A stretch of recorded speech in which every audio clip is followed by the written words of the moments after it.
வணக்கம், welcome to family corner. உங்களுக்கு இந்த வீடியோ பிடிச்சிருந்தா லைக் பண்ணுங்க, கமெண்ட் பண்ணுங்க, ஷேர் பண்ணுங்க, சப்ஸ்கிரைப் பண்ணுங்க. இன்னைக்கு சேனைக்கிழங்கு புளிக்குழம்பு எப்படி பண்றது நம்ம பார்க்க போறோம். சேனைக்கிழங்கு புளிக்குழம்பு பண்றதுக்கு சேனைக்கிழங்கோட தோலை சீவிட்டு நம்ம சின்ன சின்ன கியூப்ஸா நறுக்கி எடுத்துக்க போறோம். நம்ம சின்ன சின்னதாக நறுக்கி வச்சிருக்க சேனைக்கிழங்க புளி தண்ணியில் 30 நிமிஷம் நம்ம ஊற வச்சுக்க போகிறோம்.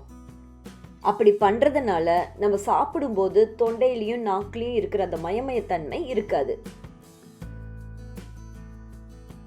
ஒரு பாத்திரத்தில் 1 டீஸ்பூன் நல்லெண்ணெய் சேர்த்துக்கோங்க. எண்ணெய் சூடானதும் 1 இன்ச் பட்டை, 1/2 டீஸ்பூன் சோம்பு, 1/2 டீஸ்பூன் கசகசா, 2 கிராம்பு, இது எல்லாம் சேர்த்து தாளிச்சுக்கோங்க.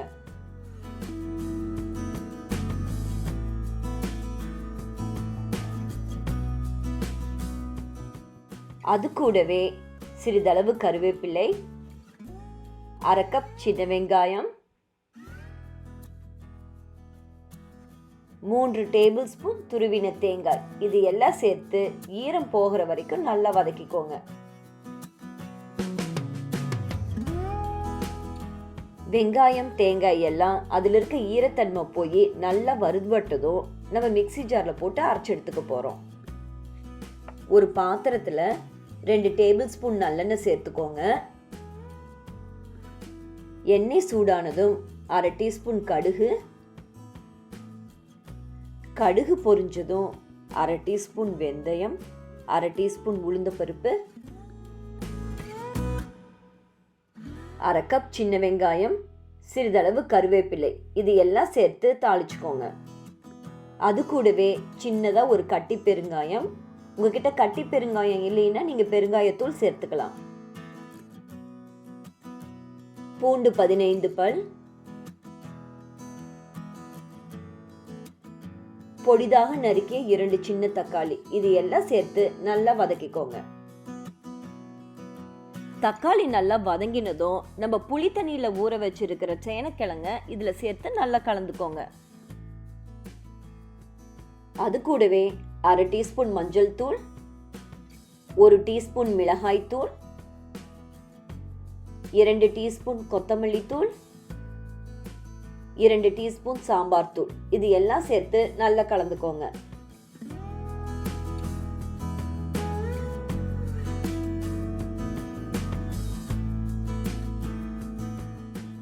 அது கூடவே சிறிதளவு தண்ணியும் சேர்த்து நல்லா கலந்துக்கோங்க.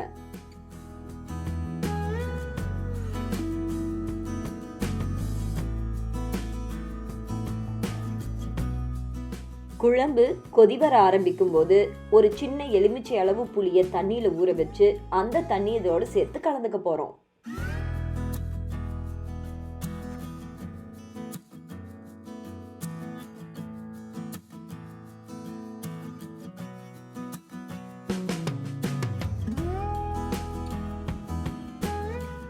காய் நல்லா வெந்ததும் நம்ம அரைச்சி வச்சிருக்கிற தேங்காய் விழுது இதோட சேர்த்து கலந்துக்க போறோம்.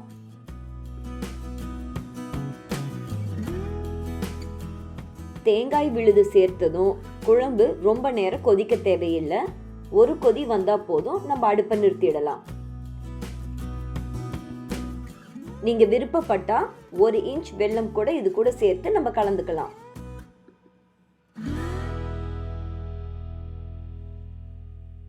மிக மிக சுவையான, ஆரோக்கியமான, எளிதான சேனைக்கிழங்கு புளிக்குழம்பு தயாராயிடுச்சு. இந்த ரெசிபியை நீங்களும் ட்ரை பண்ணி பாருங்க. பிடிச்சிருந்தா ஃப்ரெண்ட்ஸுக்கு ஷேர் பண்ணுங்க. ஃபேமிலி கார்னருக்கு சப்ஸ்கிரைப் பண்ணுங்க. நன்றி.